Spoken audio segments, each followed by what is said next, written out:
Why isn't GRUB booting Windows after my Ubuntu installation? Have you ever installed Ubuntu alongside Windows and found that the GRUB bootloader is not showing Windows as an option? This can be frustrating, but there are several reasons why this might happen.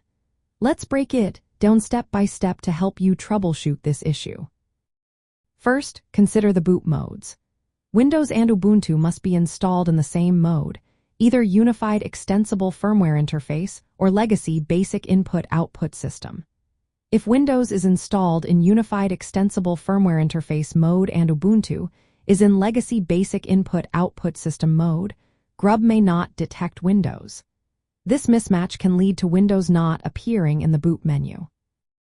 Next, after installing Ubuntu, you need to update GRUB to ensure it recognizes all operating systems. This is done by running the command update GRUB in the terminal.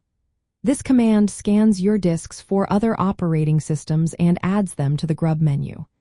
If you forget this step, or if the tool that detects other operating systems is disabled, Windows will not show up. Another common issue is that the Osprober program, which helps GRUB find other operating systems, might be disabled. In some versions of Ubuntu, this feature is turned off by default for security reasons.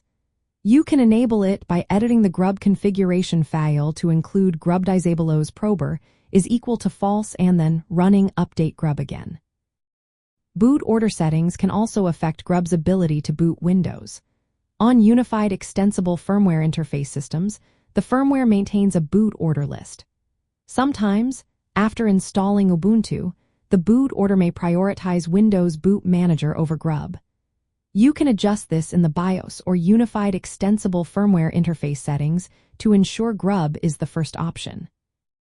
If GRUB's configuration files are corrupted, or if the Windows bootloader files are missing, GRUB cannot boot Windows.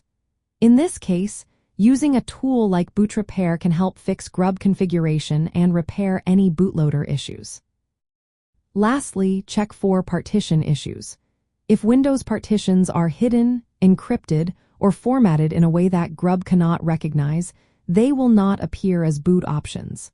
Make sure that the Windows partitions are intact and accessible. For those who want to run both Windows and Ubuntu on the same machine, understanding these differences is essential. When installing Ubuntu alongside Windows, ensure both operating systems use the same boot mode, run the update GRUB command after installation, enable Osprober if necessary, check the BIOS or Unified Extensible Firmware Interface boot order, and use Boot Repair if issues persist. Following these steps will help GRUB manage booting both operating systems effectively, allowing you to choose your preferred one at startup.